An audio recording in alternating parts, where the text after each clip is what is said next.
Nut Nerd Podcast, episode 293, Fleeting Hickey.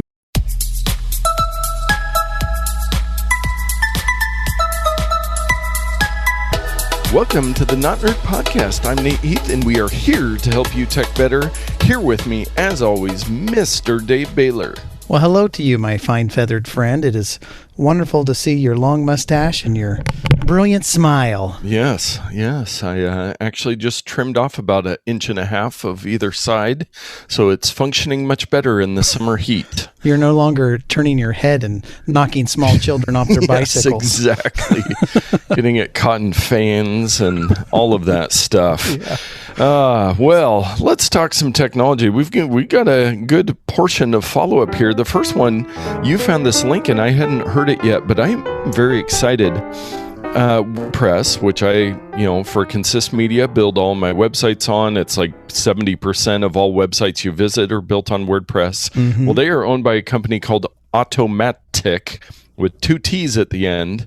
Not Automatic, the car mileage tracker that went out of business that I'm still upset about. Yeah, don't get confused. No, but they acquired my preferred podcast app, Pocketcasts. Yeah. And we talked a couple years ago. It was sold to NPR and some other publishers, and I wasn't really sure what was going to happen, but this is good news in my book. Yeah. So, what are some of the other products that they have that people might be familiar with that they've done good things? Was it Tumblr? Was that one of them? I think maybe it was. I think Tumblr. There were a couple other things they purchased recently that they've been good stewards of. Yes, they have. So WordPress, Tumblr, Day One, which is journaling that was app. The one. WooCommerce, which is a huge e-commerce that I use for any e-commerce sites I build. Pocketcast now, Askamet, which is a spam thing, Gravatar, which is a lot of this stuff's built into WordPress. They seem to be, from what I've heard on other tech podcasts and everything, a very good company. Matt Millenweg, I believe, might be the owner. I don't know where that came from, but so I'm excited. Pocketcast is great. Chelsea was having some issues with the Apple Podcast app on her phone. It just wasn't working right. I said, okay, please just try Pocketcasts. So she's using that now and enjoying it. It's it's cross-platform too, so it works on just about any device you have, and I've been very happy with it. So good. It's a good move. 2 things that I like coming together instead of something I like going to a company that I don't like. Yeah, you got lucky this time. Yes, and speaking of things coming together that we like, Netflix is looking to add game streaming. Surprise, surprise. We've only talked about 30 million of these services now, but Netflix is, as you might know, a very popular video streaming service, but it sounds like within the next year, they're looking to add gaming to that as well. Now, are these going to be like a movie and then it's going to pause and it's going to be like click up on your remote control to go to the next scene, or click down to shoot the robber? Choose your own adventure. Choose your own adventure VCR games that they used to have. It used to have to fast forward to fast forward to 15 minutes and 27 seconds. So I don't think that's what it is. I think they're leveraging their incredible streaming prowess to add game streaming to that. So I don't know how it's going to work. How do you hook a controller to this thing? Do you use an Xbox controller? It's going to be highly dependent upon the type of hardware that the Netflix is streaming on. If I'm streaming it on my iPhone 4, I don't know that I'm going to be able to play these games. And maybe they'll do it, like cloud gaming type thing, and we'll get more details on that one, I'm sure, as it comes along. We've talked about, we always talk about AI and deep fakes and the voice thing we were just talking about. Mm-hmm. Well, there's a new, and I believe it is on Netflix, documentary on Anthony Bourdain, the popular TV host and chef, I believe is his title, who passed away. But in this doc, I'm just going to say that because documentary is a long word that I said anyways.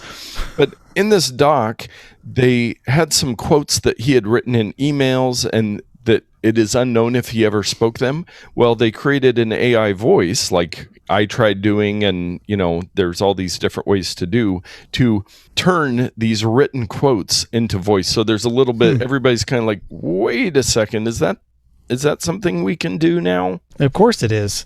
There have been AIs doing like Obama and other celebrities and politicians where they do a deep fake not only on the face but also the voice. Yeah. And they can match up an actor's movements and what the actor is saying to a face and a voice that sounds like the real person. And there'll be a point in time where it'll be indistinguishable from actual footage. And so that's going to be a scary time. Maybe it's already happening. Yeah, yeah. How would you know? How would you know? And speaking of fake, FakeSpot, a previous pick of the week that allows you to check Amazon and other online stores to see if the reviews, they do some different things to look at the reviews and check the quality of them. Well, Amazon just got FakeSpot booted off Apple's iOS App Store. So, now, Nate, how do you feel about this? Because you and I were advocates of FakeSpot, and I can kind of see both sides of the story here. I have gone to Amazon before and looked at products that I think are pretty legit, and it's given an F or a D or something like that. There's like 10,000 reviews, and I look through them, and they've spanned a couple years, and they seem mostly legit. So the argument is that it was steering people wrongly. It was being very punitive to companies and products that were on the up and up. And I feel like I kind of saw some of that.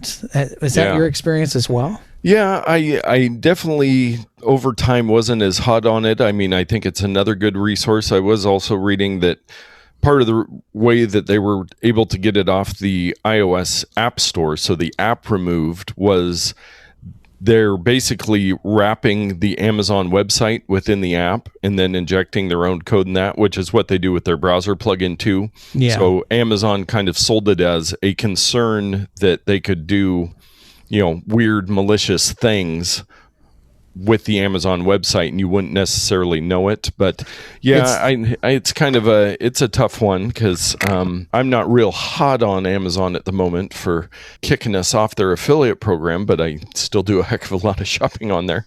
Well, it sounds a lot like what Google does with their, I can't remember their service, where they basically wrap an entire website in their service to get it to people faster, and there's big concerns about that. AMP. It sounds no different than an AMP website. Yes. Yeah. So, FakeSpot, take it all with a grain of salt. Any Amazon review you read, any FakeSpot rating that you see, it's the good thing is Amazon has a wonderful return policy that I take advantage of often when I buy something and I go, this is not at all what I thought I was getting. So,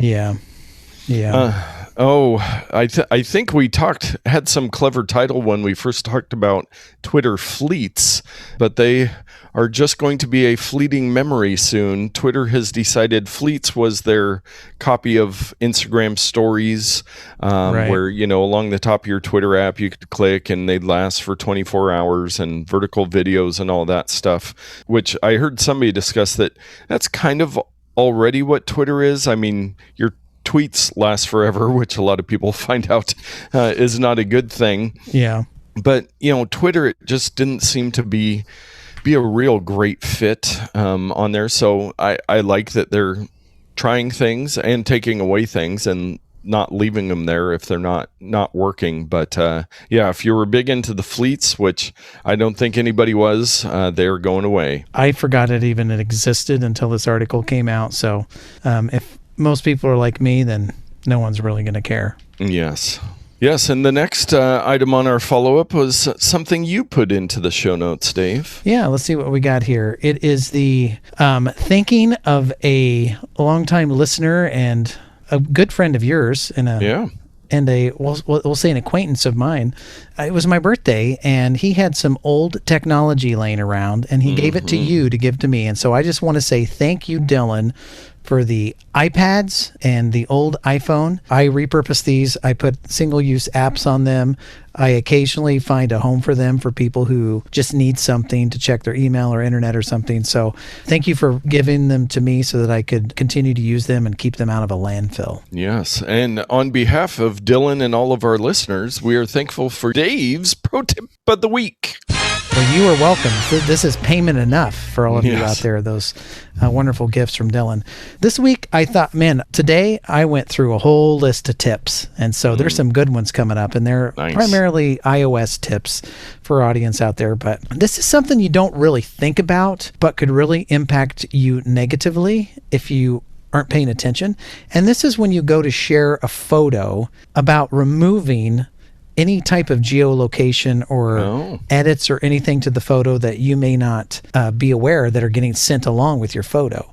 So I'm going to show you how to find out what this is. And just quickly, let's say I'll do something innocuous. You were at a party with an ex-girlfriend who was also present, and someone snaps a picture with your phone, and she's standing next to you, and you're like, well, I look really good in this picture, and I want to send it to my wife, but I don't want the ex-girlfriend in the background because there might be questions about why was she at this party, yada, yada, yada. So you crop it and you send it to her, but unbeknownst to you, all of the crop information, the color correction information, everything is stored in that photo if you send it to another person who has an iPhone, and they could simply just say reset to normal and all the edits are gone, and voila, the girlfriend is still in the background. Or let's say you have a very popular podcast like the Not Nerd podcast, and you're in downtown Portland and you're walking around. So a fan comes up and says, hey, can I have a picture of you? And you're like, sure, I got this picture right here. I'll send it to you. It's my version of an autographed photo. Well, maybe you took that photo of your home and the geolocation is stuck on that photo. So when you send it to your fan who may be deranged, they will look up the geolocation and they become a stalker. Like I can't count on one hand how many times that's happened. Yes, our severe stalking problem.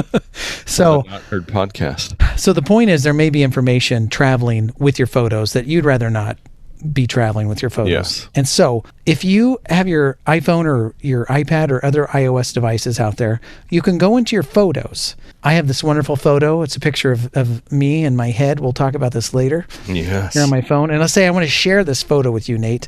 I go down to the little share sheet. It's the box with the upward facing arrow. And it says, what do I want to do? And I can airdrop it. I can message it. I can send it to apps. If you'll notice at the very top, it says one photo selected. Sherwood. It's giving me the geolocation of where this photo was taken.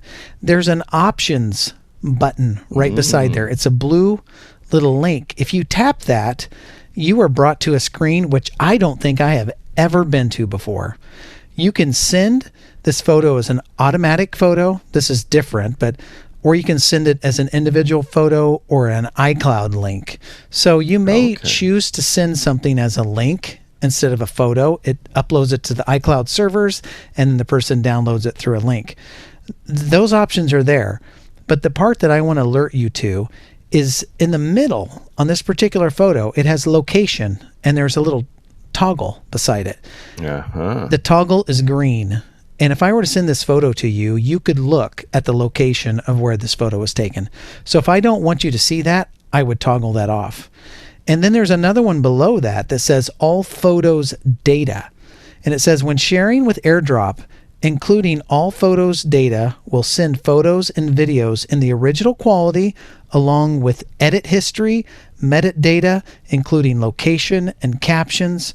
The recipient will be able to view or modify any edits like crops, filters, and live photo effects. Wow. So it is in effect just giving them an exact copy of the original photo, not the cropped, highlighted, rotated photo. It's the raw photo that they will have access to. Now it'll still have those edits, but they can go in any time and click edit and say reset to normal, and it goes back to normal. Now I don't know what your story is or what your history is. Most of the time when you're sharing photos, it really doesn't matter. But there will be times when you send a photo to somebody at you're at an event together and you don't really know the person. They're like, send me all the photos that you took. You're like, nah, I don't, like, what am I sharing here? Is my contact information going on here? What's happening? So now you're equipped. I had never really seen that menu before. So I don't think I have either. Yeah, so if you have a location that you've taken a photo that you'd rather not share, be sure to click that little option before you airdrop it or text it or otherwise share it with the person. And you can turn off the geolocation feature and perhaps save the day. Yes, very good one. Teaching me new things about iOS. Mm-hmm. That is great. Well, let's move on to our takes of the week. The first one, Microsoft had an announcement this week that they are announced Windows 365, which is Windows in a web browser. Yeah, you may be thinking, oh, I've had Office 365. This is not new. Dear listener. Windows 365. Yes. So this is kind of the dream we've talked about, where any device you could just have a web browser and sign into something and get your computer. It all lives in the cloud. But I started reading the details because I was like, this sounds really great. Some of my clients could probably use this. Well, a little thing popped in my head and I said, what are they going to charge for this? And according to an article from The Verge, that it is going to be $31 a month per user. And that is for a computer in the cloud with two CPUs, 4 gigs of RAM, and 128 gigs of storage. They will have more tiers available. So this is not a cheap option at this point. I don't see really where the use case would be for something like this at this point, but I'm guessing there are probably some people that this would really work well for them. But man, when you're probably going to be talking around $50 a month to get a decent machine in the cloud, but you would be able to use it on an iPad or an iPhone, anything with a web browser. I suppose you would be able to use it, but it's not for the cheaper folks around like you and I. Now, if you do some quick math, and please back me up because you know how good I am at that. With $31 was the base price, right? Yes. Times 12, which is how many months are in a year, that gives you $372 a year. Yes. Now, if you go out and spend $1,500 on a computer and divide that by 372, that gives you 4.03. So it is in effect buying a computer that will last you 4 years. Yes. Now, in the PC world, 4 years is a pretty long time to buy a computer. Yeah. I will argue, though, that many people in the PC world do not spend $1,500 on a computer. They want to spend $300 down at the local Staples. Yes. And get there. For those specs, that's probably, about $372. You could probably get something with those specs. So it'll be interesting to see how this plays out. But if that is something that you think you need for business or home or whatever and get it, let us know how it works out for you. There are other companies that do this type of stuff already where you can get virtual machines online and everything. But yeah, it seems a little high price that it's more maybe enterprise focused, but that would add up pretty quick when you start adding up the users on that. Now, I do have a question. How is this different from their Azure service, which is basically a server in the cloud? You helped me set one up that's running Windows 10 in the cloud, and it's running a very specific piece of software that we would ordinarily pay a monthly fee towards.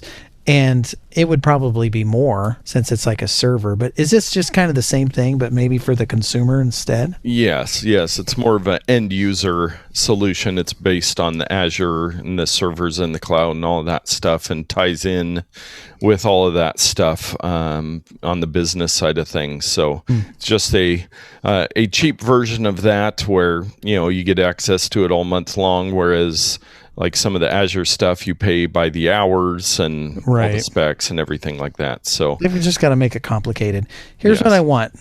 $15 a month, a screaming PC that I can run all my games and everything in the cloud. Yes. And it comes with, maybe it comes with Xbox Game Pass too. Ooh, yeah. There you go. All for free. All for free. Yes. Well, Apple had a new product this week. They announced some MagSafe battery packs, which, I've kind of been excited to see what happens with MagSafe. Now, these, in the past, they've had their battery cases that you put on the back of your phone. In the last couple models with the wireless charging, it's worked very well. This just attach via the MagSafe connection, so you could have it in your pocket and your battery's getting low, you just slap it on there. Now, they are $99. I believe they only come in white. They're pretty sleek and small, so they're not going to, last you forever on a charge. But they are made by Apple, so they're going to work well.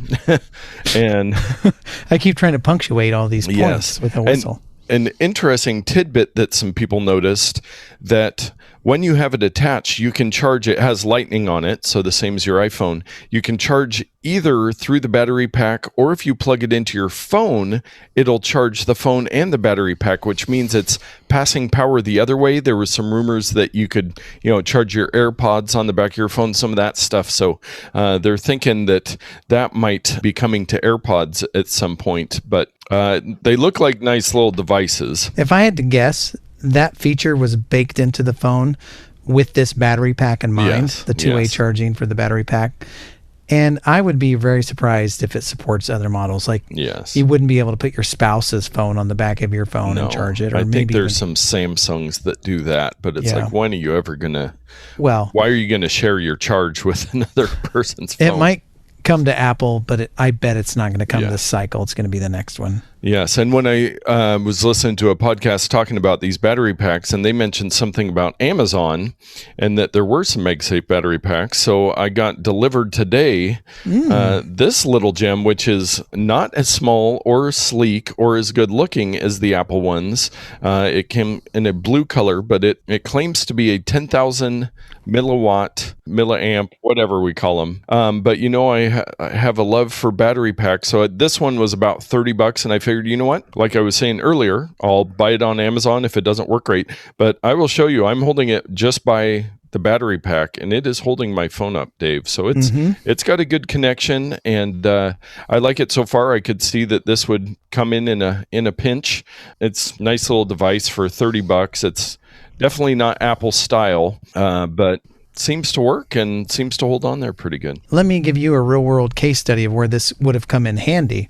Remember a few weeks ago or a month or so ago, I was traveling, and I had a rig set up when I would go out on day trips where in one pocket I'd have the battery pack, and then I'd have a lightning connector cable tethered, maybe going through my clothing or whatever. I've been there. So I'm a walking tripping hazard with the cables hanging all over.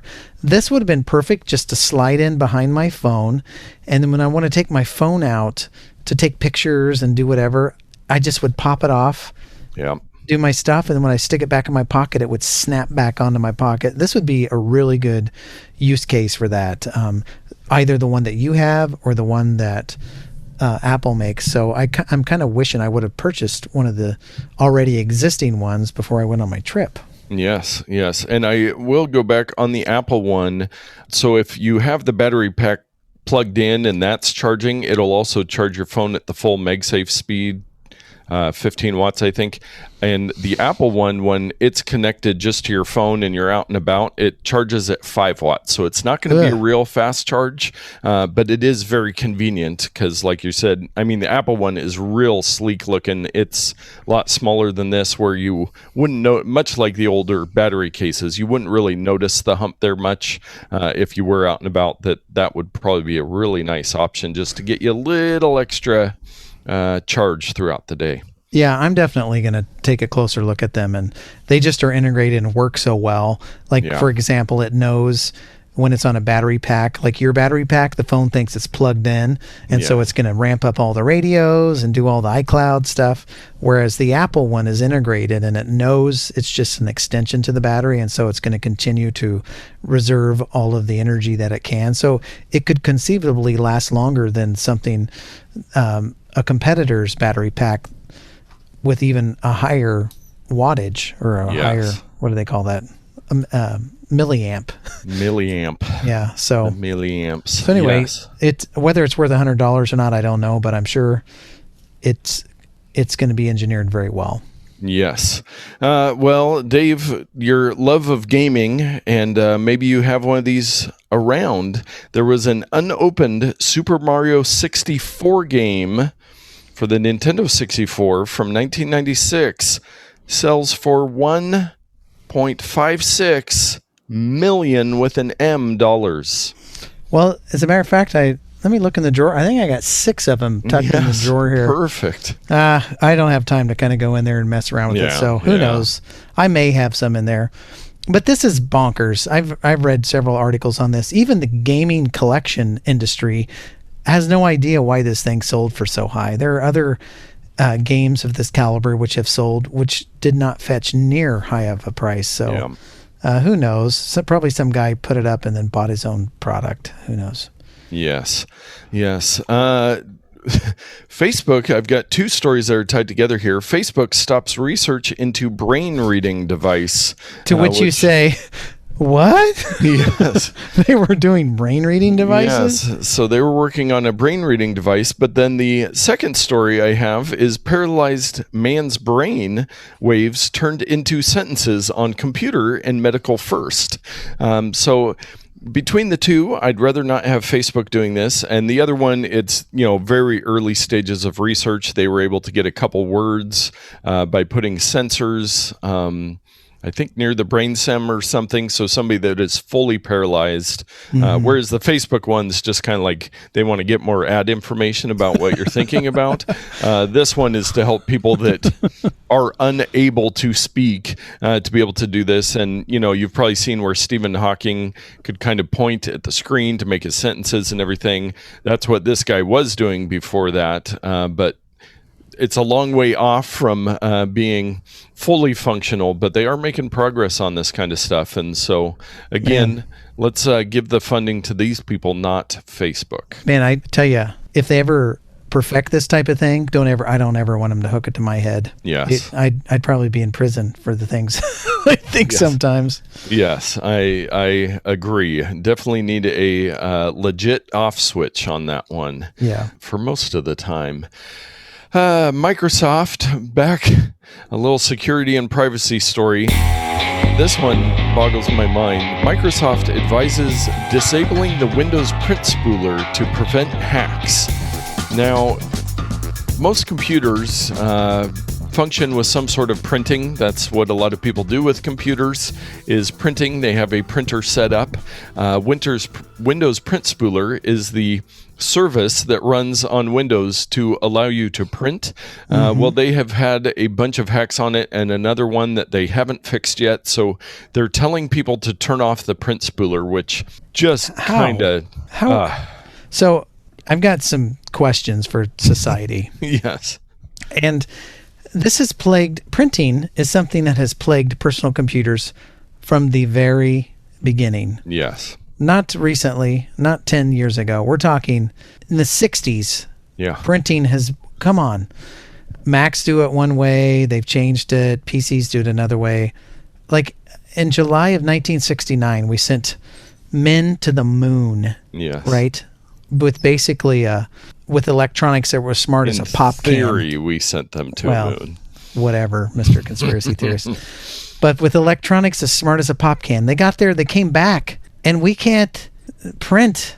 Yes. I almost keep it secure. You can't print printers. Printers are right below fax machines, and the things that when somebody says I'm having printing issues, I just don't understand why. I almost, I'm not a socialist by any stretch of the imagination or communist or any of that, but I kind of feel like the U.S. government needs to say, this is the printing protocol that all computers are going to use. And everybody, you want the government responsible for that? Like commerce and companies, they haven't been able to do it right yet. Anyway, this is just a rant. I just don't understand why this is so hard. We've put a car in space. Yeah. We've got billionaires flying to the edge of space, and yet we have print spool problems for a technology that's been around for 40 years. Yes. Well, And our bonus odd take of the week, you can put Windows 3.1 on an iPad. I mean, the technology advancements we have these days. It exists. Yes. This thing works, yes. So quickly changing the subject to this, have you considered downloading this app and installing Windows 3.1 on your iPad, Nate? I am tempted. It is $4.99 and has 3.5 stars on, or at least from when this screenshot was taken. But I do have, I was going to say fond memories. I do have memories of Windows 3.1. And then when I asked and got Windows 95 for Christmas, I believe, is when I got to upgrade that. But I do remember it. It would be fun to play. There's probably a website where I could get my Windows 3.1 fix somewhere of nostalgia where I wouldn't need this app. But it is pretty interesting what some people are deciding to do for the App Store. Well, I wonder if this might be a better use of my $5. You know, I've spent $5 on much dumber things than an emulator. I mean, really dumb stuff. But I don't know if you've heard, this is not on the show notes, but did you hear that Steam came out with a video game handheld that looks very much like the Nintendo Switch called the Steam Deck. And it went for pre-order the other day. And for $5, I was able to pre-order this thing to get my name in line. This device will not only run Windows 3.1, it'll run Windows 10 and Linux and all these things. It's going to be probably the game emulator's dream. Yeah. So more on this later, but for those of you who missed out on the pre-orders, I'm very sorry. But in this particular case, my $5 is going towards, I think, a new piece of hardware versus emulating an old piece of hardware on my iPad. Yes, not a bad choice. And never a bad choice, our picks of the week. Now you might think, well, why didn't I pick the Steam Deck as the pick of the week? Well, it doesn't come out until like October. And I'm not 100% sure I'm going to spend the full, let's just say, upwards of 5 Benjamins for it. So we shall see. But one thing I am going to pick this week is something that you gifted to me. Dylan gave me a bunch of old hardware, retro hardware, which I love. You gave me a piece of new, very high-tech stuff. I don't even know how to describe it. A high-tech product. This is called the Tentacle, spelled differently from like an octopus sucker. But I got to tell you, thanks for this product, but it really sucks. And that's a good thing because it's got suction cups all over these 3 infinitely articulable rubber legs. They've got a piece of wire in them that you can position them however you wish. They've got suckers on the bottom, and this is great for sticking it on a window or the side of a building that, of course, is smooth, or some place that you cannot get your tripod normally in position. You may be thinking, well, aren't there some other products where you can like stick it in a tree or whatever? You could stick this in a tree. It's got articulating bendable arms that, not really articulating, I don't know if I'm using that word right, but you can bendable. You can clamp it, and then you put your phone in the little clip at the top, and Bob's your uncle. You can take as many photos or time lapses or whatever from any weird position that you want with this thing. Now, I will say it's a little bit larger than some of the other portable travel adventure tripods that I have, but it does fold up to a decent size. Yeah. Probably about 5 inches by 3 inches, like a column. Yeah. So it's not bad, but you could definitely fit it into your backpack or a fanny pack or something like that. A funny story, Nate. Yes. You were here. Do tell. I was. You were here when I opened this gift, and I was so appreciative and was immediately innovating ways to utilize this device. And so I cupped the 3 legs into kind of a dome shape. Chrome and dome. I thought this will stick very nicely on my bald head. And so I stuck it on my head, suction cups in force, and I positioned my phone and I turned it on and I ran around my house like a crazy person, like I had a GoPro on a helmet. Yeah. But I didn't have to have a GoPro and I didn't have to have a helmet. I just thought it was the best thing ever. And then later that evening, my wife walks near my head and says, "What did you do to your head? Did you hit it on a door? Did you get punched in the face? What's going on?" Well, the suction cups left gigantic, probably 1 inch by 1 inch hickeys on my head. I had 3 or 4 of them, and it took about 3 days for them to go away. They're still slightly there. So Nice. my warning to those of you who are adventurous, maybe don't stick it on your head. Yes, or other parts of your body. Yes, I was telling you before recording about a time that I did that with those little popper things that you turn inverted and they pop off your desk. I put them on my cheeks and then had to go to the church the next day as a probably 11 or 12-year-old with looking like Raggedy Ann with two bright red spots on either cheek. It was one of those embarrassing moments. That was long before smartphones, so I do not think there is a picture of that. And I'm kicking myself for not taking pictures of you. You did take some video while you were running around your house, and I should have taken pictures. That would have been a great show art. So maybe you'll need to recreate it for our podcast show art. I'm a little skeptical because I don't want to get more suction cup sores on my head, but maybe it's worth it for a photo. Yes. I have one for myself and got one for Wes as well for some gifts, gifting myself. But yeah, it's a very cool little product. Well, my pick of this week is a repick, and I was doing some stuff with YouTube in a different browser and looking some stuff up. And I had forgotten the experience of YouTube with ads. Ugh, don't remind me. It is painful because, and I looked it up on my phone, and what spurred me on also, I was trying to sign my Apple TV back into YouTube, and I was on my phone trying to go into the YouTube app, and it popped up with my premium benefits. So it's now called YouTube Premium. And I have watched nearly 1,400 hours of ad-free videos. The background play, so on your phone, you can close out of the app and still listen to things. And YouTube Music is included, and offline videos. So tons of stuff. I've been using it since June 13th, 2017. So 4 years now that I have not been tortured by YouTube ads. And I believe they do charge $11.99 a month right now. So it's not cheap. But if you are, I know we have some listeners that are heavy YouTube watchers. Just think about that time. Think about the holistic cost and see if maybe it makes sense to spend that $12 to not have to deal with the headache and the time wasted watching YouTube ads. Now, just a reminder, with mobile Safari, if you are in desktop mode and are watching a YouTube video, you can sometimes get it to do picture-in-picture or to listen to it in the background. Now, it's not going to help you with ads, but if you play around with it, but it is a lot of work to make it happen, and you have to be dedicated. But I will say that I have found some great ways to avoid watching ads and do picture-in-picture, but it is not as easy as paying $11 a month. I can tell you that. Yes. Well, to our last and final Ramzan segment. Well, maybe we'll be back someday. I'm not giving up complete hope. We're going to try to find a workaround. But I did receive an email from Amazon after emailing them several times, which says, "Dear Sir or Madam, as stated in our previous communications, our decision to terminate your associate's account is final. However, you are allowed to reapply with a site that fully complies with the associate's operating agreement and that contains original content that helps consumers make a product decision."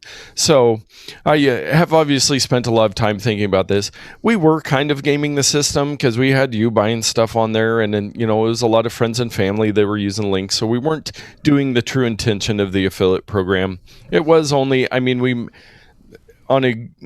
the high end would be, we're averaging probably $15 to $20 a month in affiliate income. So it was basically paying for our Libsyn podcast hosting. So we might try to create there might be a shop.consist media coming or a shop.pdxfastfoodie.com coming. We will see. But I'm in no rush because I'm still a little heartbroken on all the work and all the links we have out there already for that. But that's all right. We had a good run with the affiliates program. Well, Nate, we just need to make a merch store where people can buy our merchandise if they want, and they get a nice product, and we get whatever profit we make off of that. We could have Not Nerd netback hats. That would be the great. dream. Well, and funny you should say that. We might have something on that front. I will show you after the show what I recently received. Oh, my. Funny enough, it relates to Amazon. So a little teaser there as we wrap up this episode. Thank you very much for listening. Hopefully you learned something new. I learned something new on your tip of the week, pro tip of the week this week. And so that was great. We talked through the week's tech news. You can, when you're at the water cooler or before your Zoom meeting starts, you can talk about that Super Mario 64 game. And we provided you so much value today so that you can get out there and tech better.